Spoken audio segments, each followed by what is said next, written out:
people, welcome to the stream. I was actually just doing some work this morning on this new series that I wanted to create. I'm like, why am I doing this offline? That doesn't make sense. I can share the process. So that's what we're doing right now. I'm creating a new series of 17 videos on how to help a billion people. And I'm doing that based on the Sustainable Development Goals set by the United Nations. And for each video, we're going to explore why it's an important challenge, who is working on this and doing a great job, like set the example, and then look into how you and I can contribute to these challenges, where the opportunities are, and looking at the scale of the problem. Something I really loved about Bill Gates' recent book, How to Avoid a Climate Disaster, is, or climate crisis, I believe. Wait, we have the book here somewhere. Is that he's like chunking the problem. So he's thinking, okay, the whole size of the problem of carbon emissions is like 51 trillion tons. So every time you're looking at something that's supposed to have impact, try to chunk it and see how many of those 51 are we hitting here? Are we hitting 0.5%? Are we hitting 20%? What are we doing?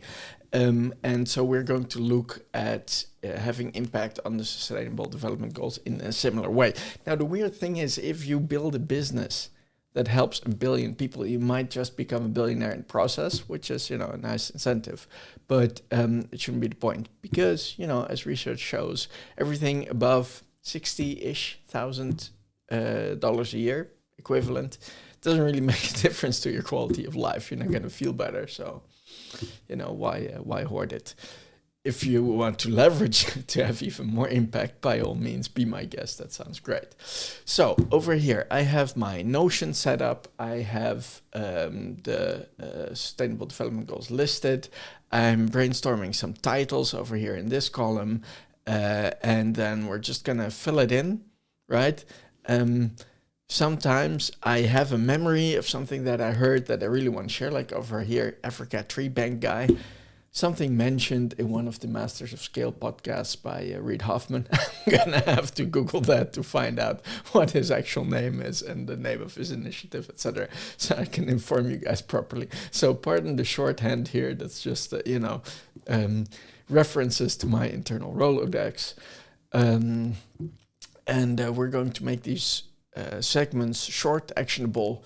I've really noticed in the content that I've been creating lately, two things really track well, and that is short content, which is very actionable, like what we're creating here, and the live streams. And what's doing kind of so are the interviews, because that's really something you have to sit down for and listen through the whole thing to really get the value. So people who do that tend to be already interested in the subjects or in the ventures that I'm talking to, or in the founders. So this is really high value content for niche audiences, the interviews, whereas the kind of the listicle based things are more accessible to everyone, have a wider reach. And that's not necessarily a bad thing, it's what it's about. I'm not making videos on 5 great ways to pick your nose, so I think that's okay to use that format. All right, so a couple of tips.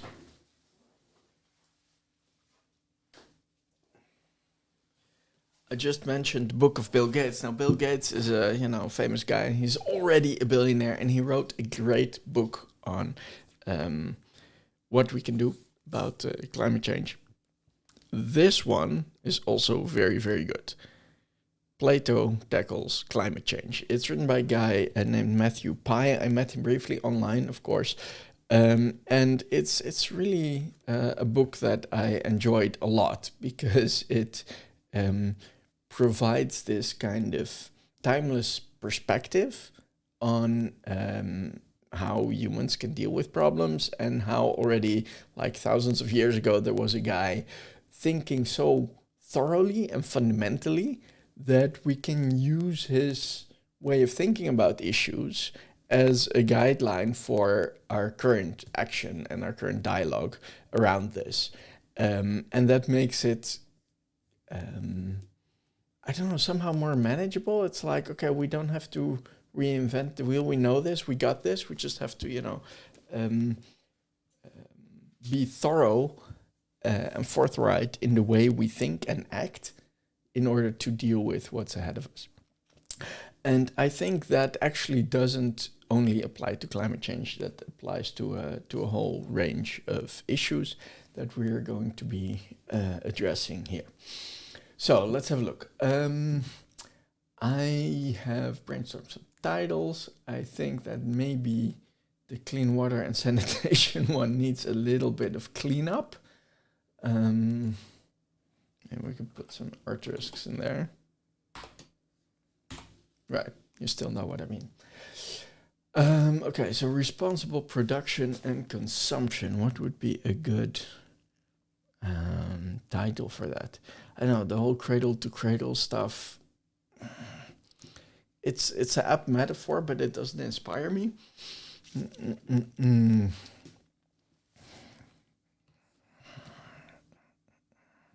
Well, I'm gonna skip that one for a bit.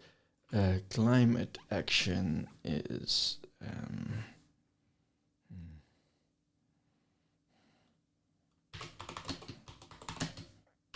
keep our cool. Life below water. No. Maybe we can do like a kind of a Little Mermaid thing here. Life on land.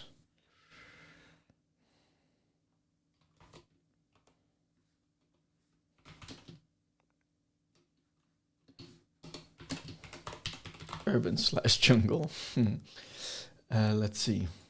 Peace and justice and strong institution. What's a strong institution? I think what is meant here is, at least a legal system that's able to stand up to an executive, but that's just historically not how it has worked and not how it works in big parts of the world.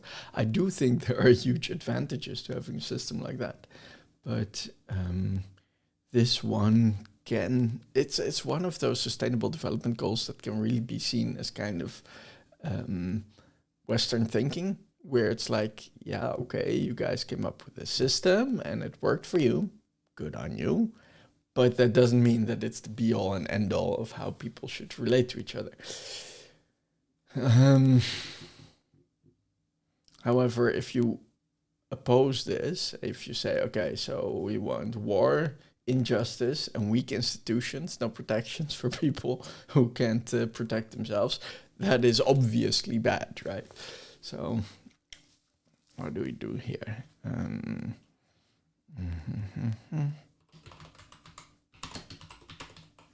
Pleasant society. It's too soft. It's too mushy.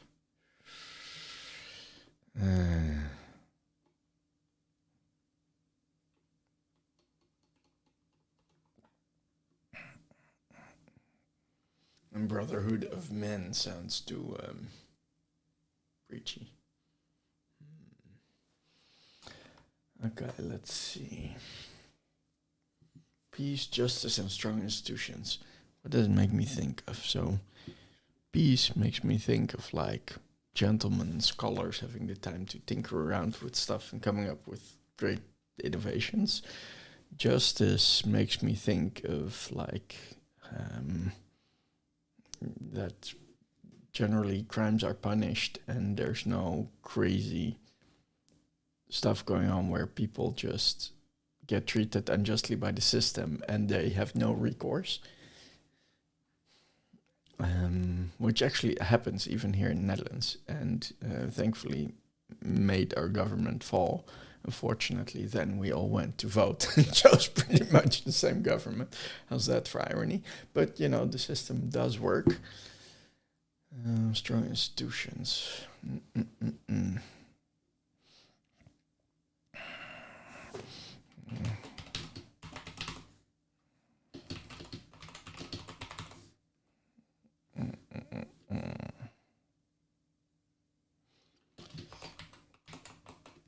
Okay, so state needs to be in there. Not too happy with this one yet. Okay, partnerships for the goals. This one's easy. Ubuntu. Cool. No, I don't need an extra row there. Go away. Let's see, earning potential.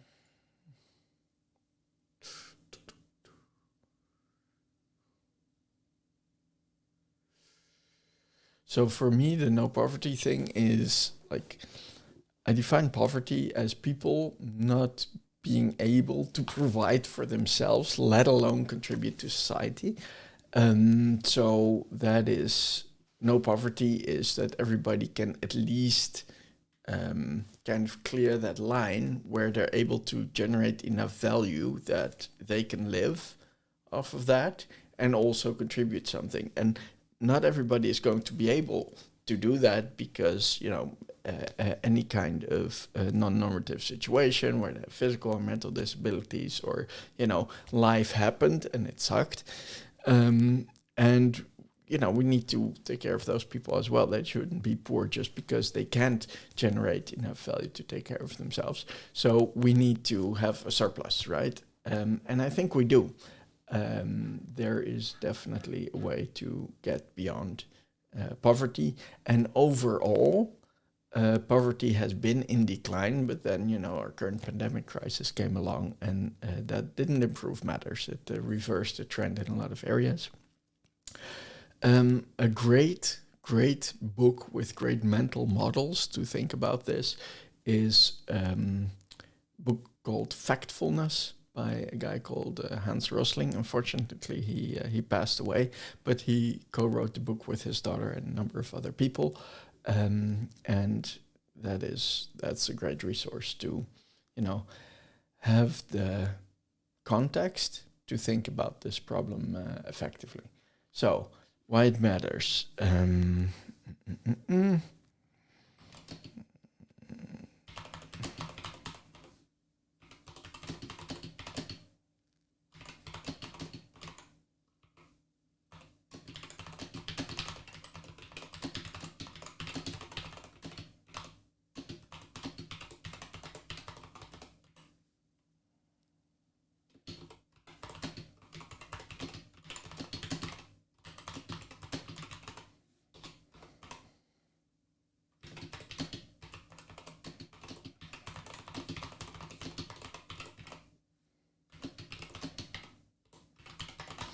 Okay, so I just wrote something about better outcomes. And to me, this is really the core of the whole thing. Our economics are currently really grounded in an idea of fungible and exchangeable value. So, you know, I have to earn money and then I can buy more stuff and then the economy grows and I'm happier, right? But it's about outcomes. Like, can I eat well, drink well, express myself, contribute? These things are about outcomes, about actual results in actual people's lives. And there's really a line above which you can't really have better outcomes for yourself. You quickly run into your maximum capacity of enjoyment of stuff, and also, you know, you can only do really one thing at a time. To be on a yacht would be great, but to have 5 yachts is really pointless because you can't be on all of them. And then if you leverage those resources to make the same outcome possible for more people, that's very nice, right? That's the difference between consuming and investing really is, are you hoarding stuff or are you unlocking stuff to create outcomes for yourself and for others? And this outcome-based thinking is really important to me and is really important in the message I'm trying to send here in these videos. How to help 1 billion people achieve better outcomes. As a matter of fact, I am going to change the title. recently I've been interviewing some great entrepreneurs who really got into this. Check out the interview series, Foundational Ventures, in this YouTube channel. People like Robert Rosa and Corinne Stiles really create ventures that impact people in such a way that they have better outcomes, whether that is we're taking carbon out of the air to alleviate the worst of the problem right now and contribute to all the technologies we're going to need to manage climate change, or it is to help a really underserved group of people, wheelchair users. They are thinking about how to have impact by creating better outcomes, and that is so valuable. They're really, guys, you rock. Cheers. Oh, coffee. All right. Let's see. Zero hunger. Why it matters. Well,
I think this statement that I just wrote down, think but for the grace of God, there go I, that is the great antidote to entitlement. A lot of situations that need fixing can't be fixed by the people in those situations. And then it's up to the people not in that situation to help fix it, like poverty, like hunger. Because the factors are outside of the control of the people in those situations. And it could have been you, it could have been me. And because we're human, because we have the capacity to recognize suffering in each other and recognize with humility that could have been us, we kind of have the inherent duty to help each other out there. There's a cost to everything, right? And yes, there is a lot of abuse of supportive systems, and they can also kind of become inherently unjust. But that is a whole separate discussion. Nothing is without downsides. But that's no reason not to do something when you can, right? So I think zero hunger is really important. Once people are out of poverty and out of being hungry, they can then be people and start contributing. One of the things I'm super excited about is the increased access to the internet for many people around the world, because so many new minds are coming online and starting to educate themselves, exchange ideas, and who knows what that can lead to, I think the innovations that are going to have the biggest impact on our lives in this century and next aren't things we already know about. And the impact is huge, right, of the things we do know about, like AI, genetics. Different developments are going to have a huge impact, but there are unknown unknowns there that will have an even bigger impact, in part because we're not yet aware of them. And I think they're going to come from unexpected places, not necessarily, Harvard, MIT research labs, but places that are out of view and whose problems are out of view for us currently. So I'm really excited about what can happen once we solve some of these problems here, because, it adds new minds into the mix. Okay. Let's see.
Sorry.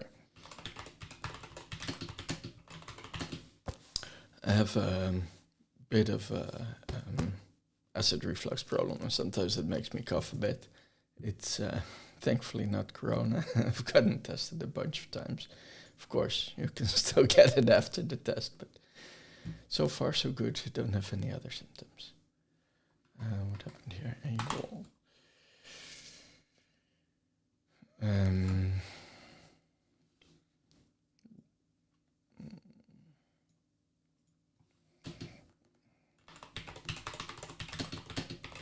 Sometimes I'm thinking and typing, and then it goes all over the place, and I have to reread it and kind of restructure to make something out of it. Okay, so here I'm talking about definitions of health and accounting for physical and neurodiversity.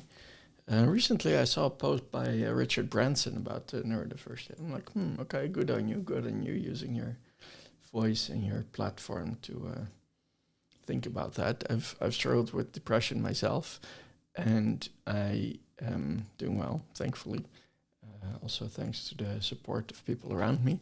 But I will mention this, I will call it out, because it's important to know that people who are suffering or have suffered from any kind of mental issues aren't inherently defective, or there's nothing wrong with them in the sense that they can't contribute anymore, or they are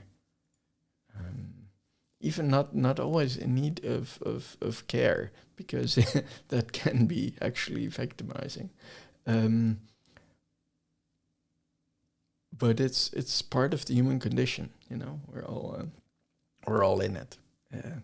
The Dutch have a beautiful saying: "Niets menselijks is ons vreemd," and nothing human is alien to us, which probably has a different source, but I can't come up with it right now. But that includes struggle, and that includes non-normative aspects of the self. Okay, here.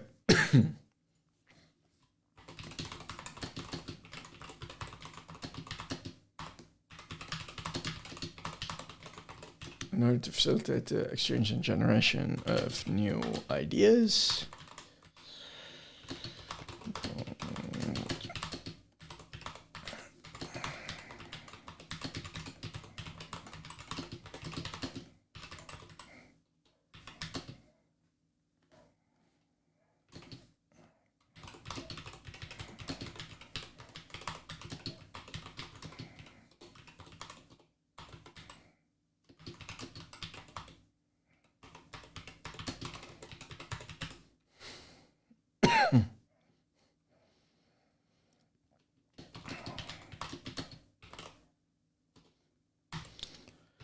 Again, quality education, very important.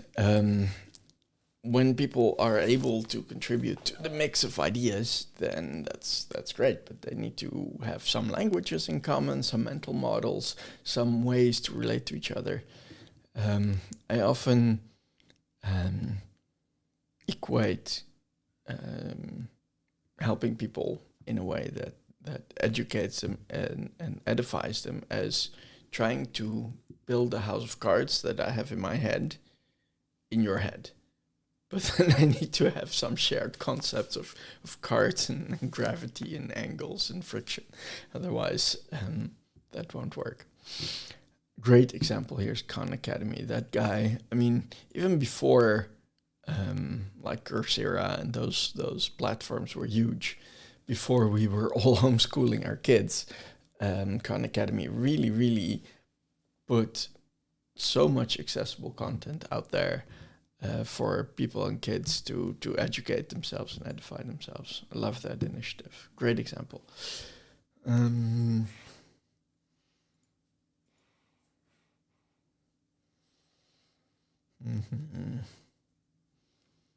see. Kind of running out of steam on these bits.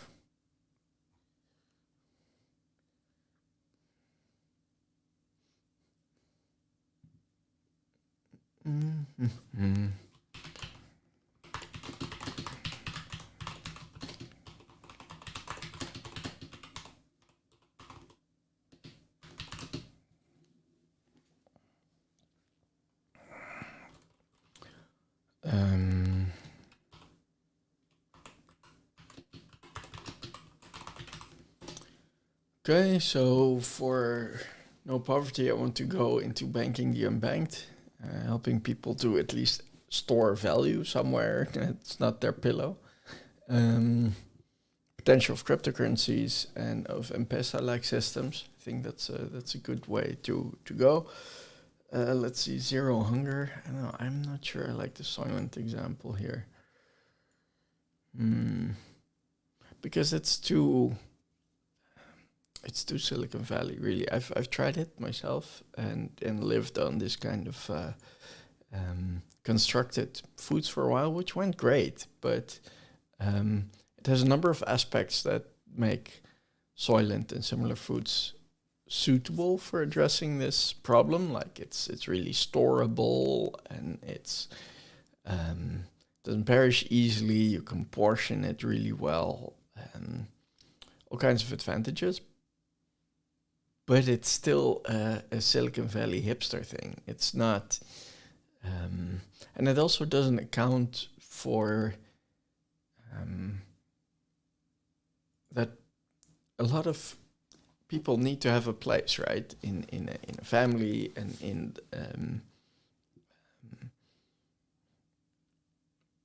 it makes me think of the grandmothers back in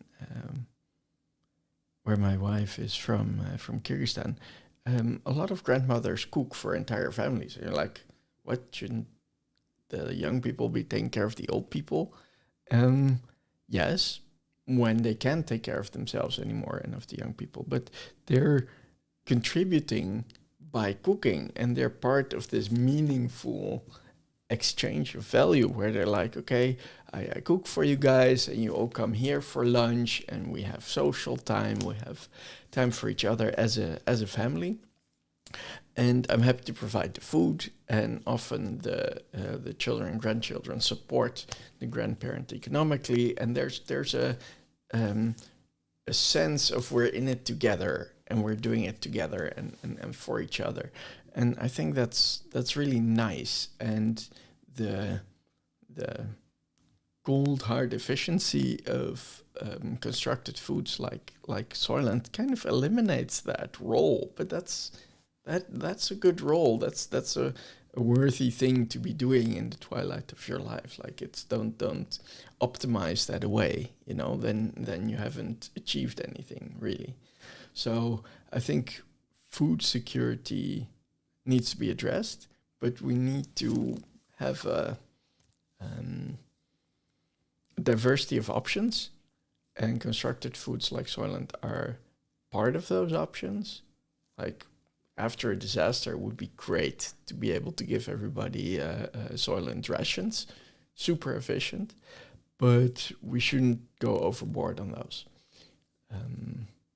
So that's a thing. I think part of this solution is social. I think part of this solution is really, really changing our dietary patterns in the West, but also in developing countries where like meat is just, you don't have to go full vegetarian, but maybe 90% is a good idea, both health-wise for yourself, and just because it's so inefficient. Until we have synthetic meat alternatives, it's just unconscionable, really. So yeah, maybe we should go with like Beyond Meat here. But again, I feel a lot of this food-related startups are so hipster. I mean, Beyond Meat, that stuff it's really good. I mean, I have those burgers in the freezer. But it's hipster food. It's expensive. It's the way it's marketed, where it's accessible in the world. This is not impact, not yet. But much like the Tesla Roadster eventually led to the Model 3, it'll go somewhere. It'll get better over time. Need to look into this a bit more. Good health and well-being. Actually, I'm gonna call out Wheel Air here. Okay, I'm just gonna straight up line up Wheel Air in the same lineup as Khan Academy, because it's just so thoughtful of good outcomes for actually non-normative bodies that can still increase their health and well-being through clever engineering. Love this. Corinne, you're up. Okay, let's see. Khan Academy. Martine Rothblatt. I don't know if you guys heard of her, but she's actually one of the most amazing entrepreneurs out there right now, right up there with Elon Musk and what have you. United Therapeutics, look it up. A great way to get to know her story and her history is through the episodes of the Reid Hoffman Masters of Scale podcast where she features in. Check it out. Inspiring person, okay? And why do I name her with gender equality? Actually, because Martine Rothblatt used to be Martin Rothblatt and kicked ass as an entrepreneur before and after a gender reassignment surgery and transitioning. So I really think that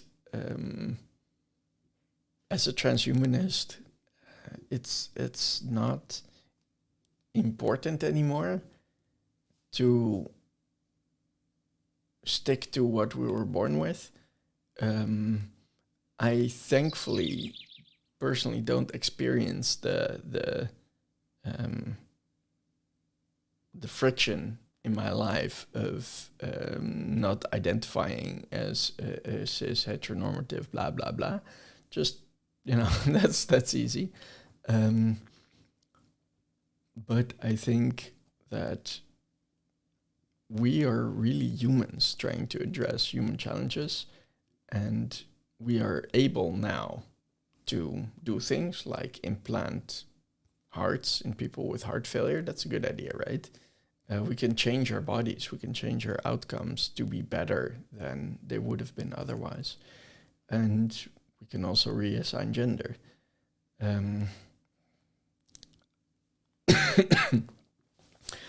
I think with gender equality, we really need to have more basic and thorough definition of humanity and not focus on the differences so very much.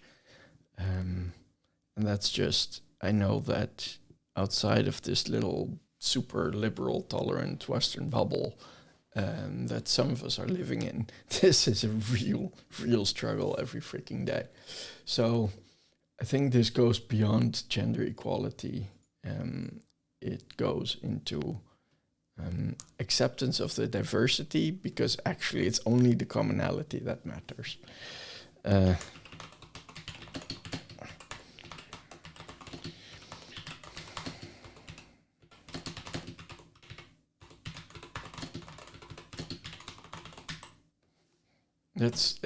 It's the same thing with gender, with race, with religion. The differences are not what are going to save us or doom us, really. It's the commonalities, okay? So I'm going to copy this down here.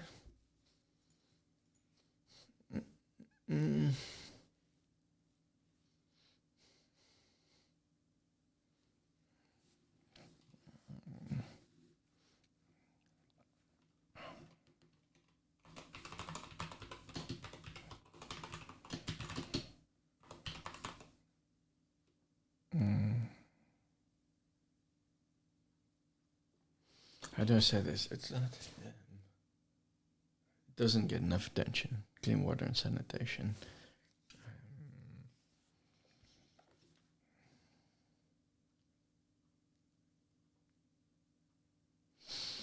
My brother-in-law spends a lot of time in Jeddah, in Saudi Arabia, where like water is delivered, and it's such a different system and a different way of thinking about water.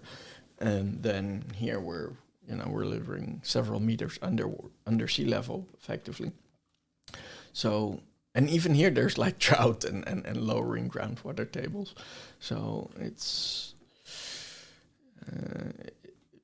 here in the Netherlands it can seem like the problem is too much water, but the problem is too little, really.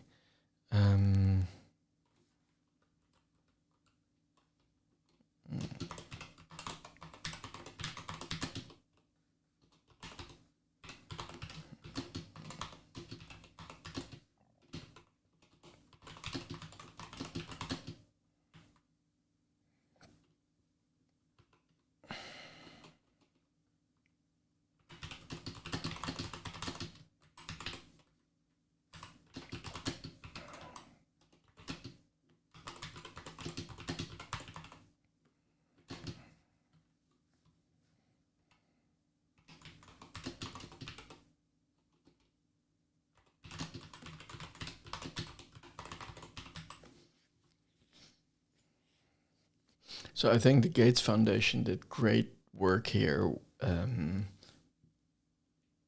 around clean water and sanitation.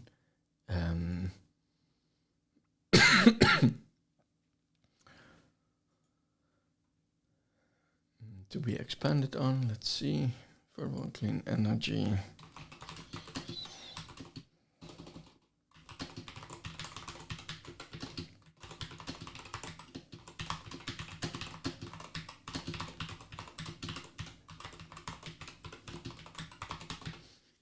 You know, you'd almost expect more competition here, because I mean the great powers are competing fiercely on AI, competing fiercely in many areas of cutting edge research, but with energy, sorry guys, let me take a sip of water here. My stomach's bugging me a lot today. Anyway, goes to show without health, what do you have?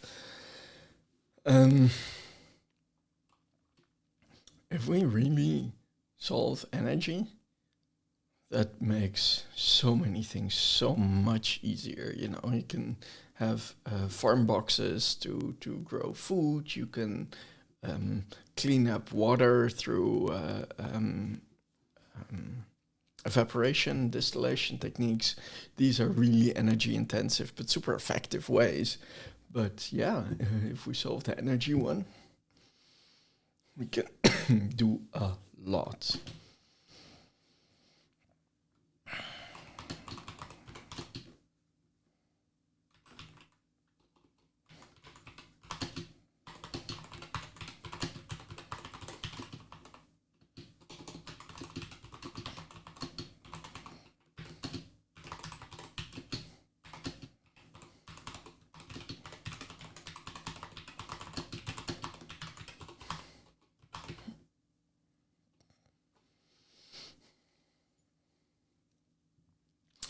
I think ITER is great. I really hope this project comes to fruition and has sequels. Fusion would solve so many problems. I can't even begin to overstate how important that is.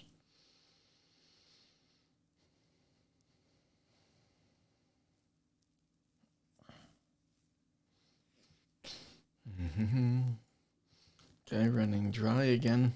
You know, when you notice that you can generate ideas, you're like, oh right. And you have a feeling almost like recognition in your head when you want to say something, want to write something down. And when that runs out, that's okay. Don't squeeze an empty tube, just move on. See if there's more to be had looking from a different angle. One thing I really like about co-creation, doing this kind of thing, brainstorming together with somebody else, is that you bounce ideas off each other. Let's see. I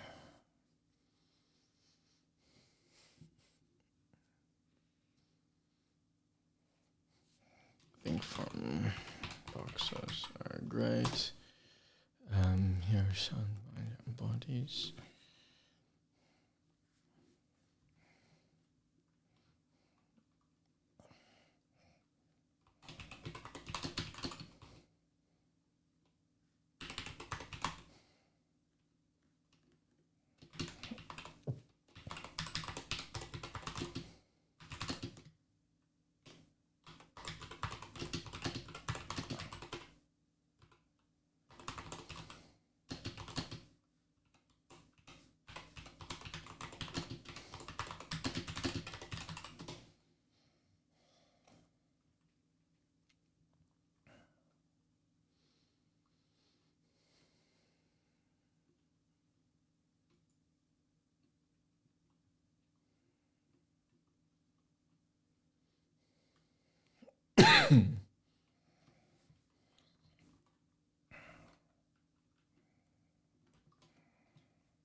I think the learning process is very politicized and really insufficiently researched. If I look at what schools are doing and how often they're changing it and how much it differs in different parts of the world, I'm like, okay, where this is not science. Like some fields that are approached in a very scientific and disciplined way tend to converge over time and geographically. So physicists from different parts of the world from 100 years ago would, in the broad strokes, agree with each other. And now they would only agree with each other more because the field has developed, is converging to some theories that are broadly and strongly supported and others that are deprecated because, the preponderance of evidence is against them, as they say. But if you look at, for example, education, there's just a wild diversity of ideas, and no, we should be doing this with kids, we should be doing that with kids, they need to express themselves, no, they need to learn discipline, they need to have their rote memory trained, no, they need to understand things and train problem-solving abilities. Different ideas about how to instill some kind of civic virtue in there. So I think to really reach consensus on how best to help minds develop themselves with knowledge, with ideas, with mental models, be resilient against misinformation and manipulation. These things are extremely important themes that have recently been highlighted a lot. and that are going to be the focus of a lot of research. And if you can hack this, you've helped humanity big time. So,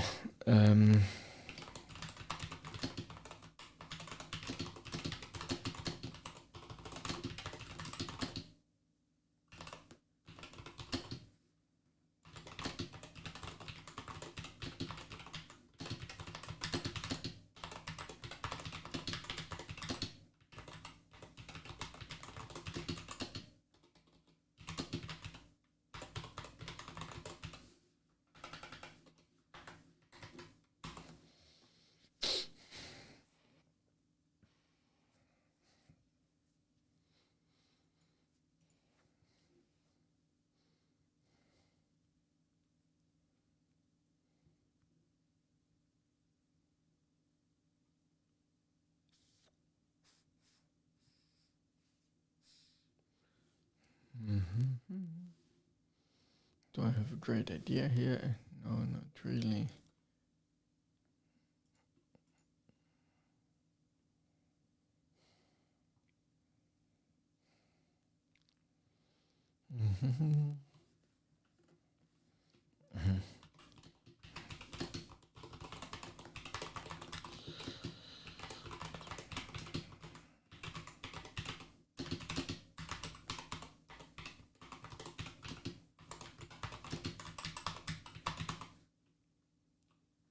We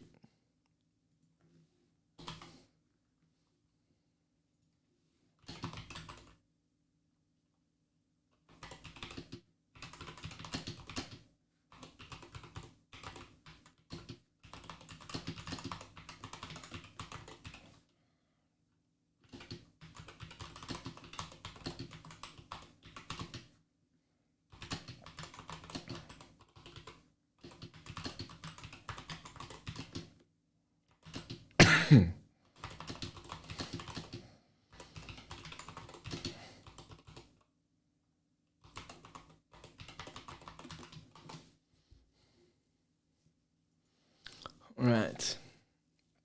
Clean water and sanitation has a lot of opportunities, really. Again, with energy, you can solve a lot of that.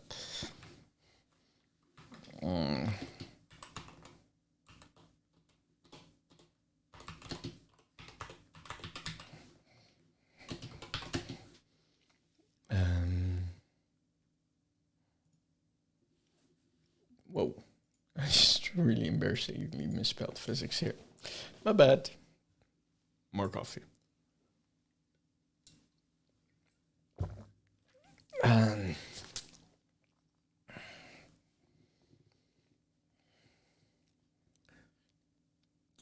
Energy.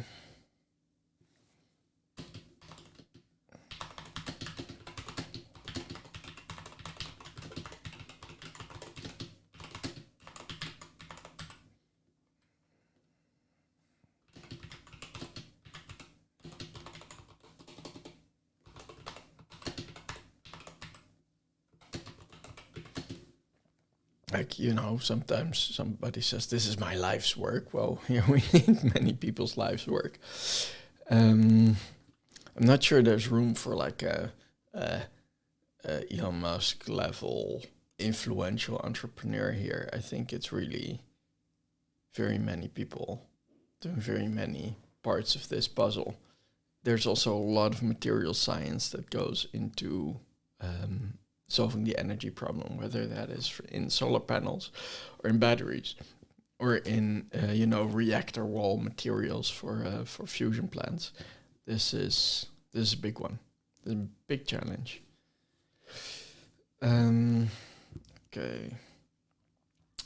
So overall, what I've done here is I've assembled some ideas, some content. So every movie is going to have a title with a nice thumbnail and something that's attention grabbing, a call out to an SDG, a short explanation why this one matters, then a great example, an idea that you could be working on, how you can take action, where you can get some help. For example, if there's a big a fund for it. So right here we're talking about the energy, right? So the one of the great funds here is did I just EIT Inno Energy here in Europe. It's a great fund. They're supporting super important initiatives. For hunger, there's this great new X Prize being defined. I think actually Elon Musk and Peter Diamandis are about to have a talk about it online one of these days. Look out for that.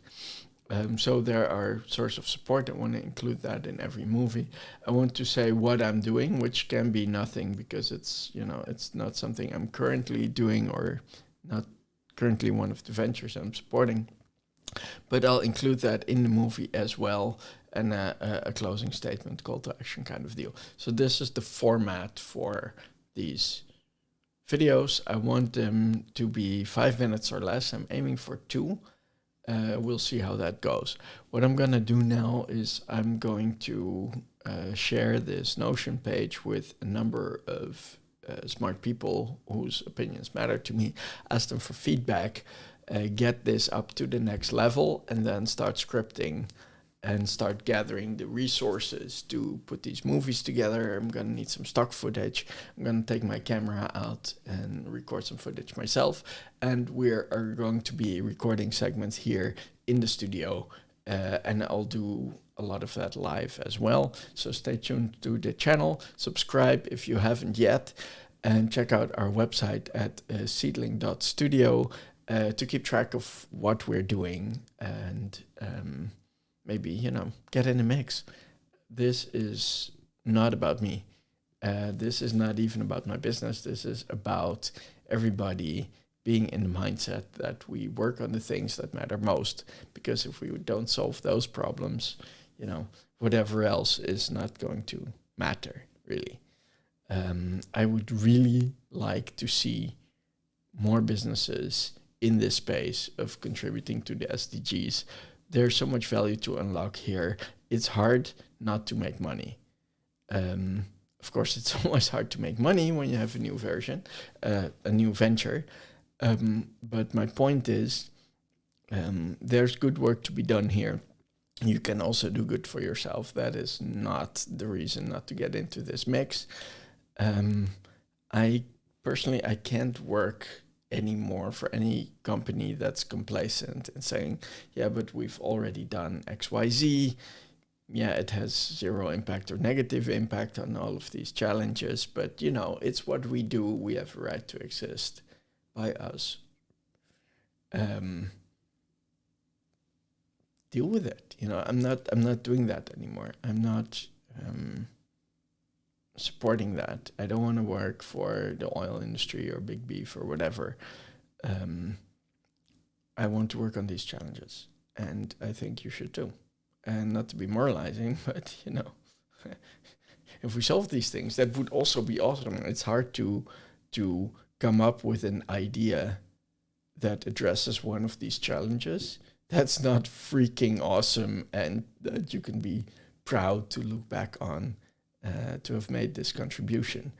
And I think you can definitely clear that line of doing well enough for yourself to have a good life off of any of these. So get in the mix. Come, let's do this. It's too important not to. We're here.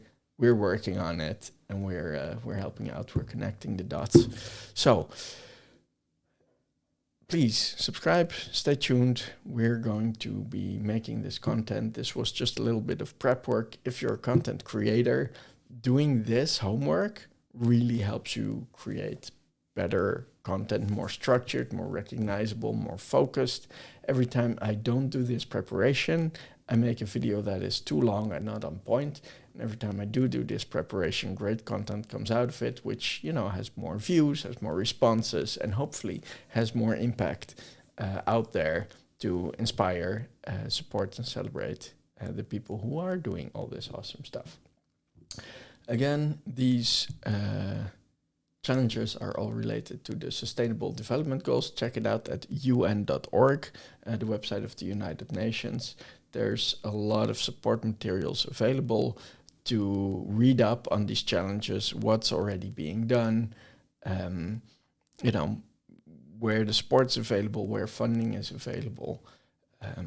Just check it out. Get inspired. It doesn't hurt.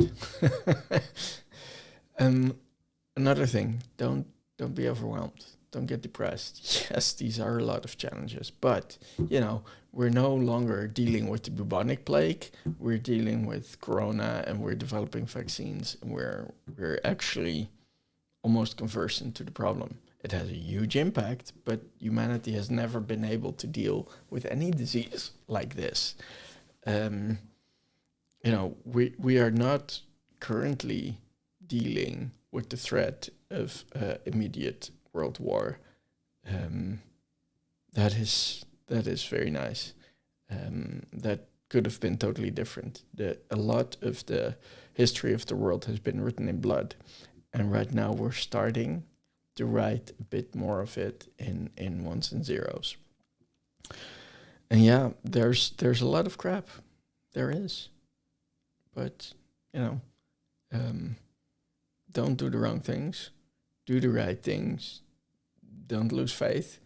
And we're getting there. Books like Factfulness really help to just calmly look at the issues without panic, without overwhelm. Just see, okay, how big is the problem? If I'm thinking of a solution, how much of that problem am I addressing? Oh, wait, I have to put that column in. Let's see. And that's the fun thing about doing these kind of things. The size of the problem.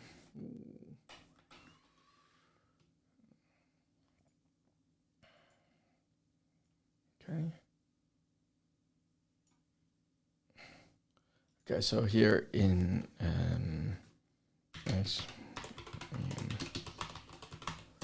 so I'm gonna size the problems, right? That gives some kind of reference. Practice what you preach.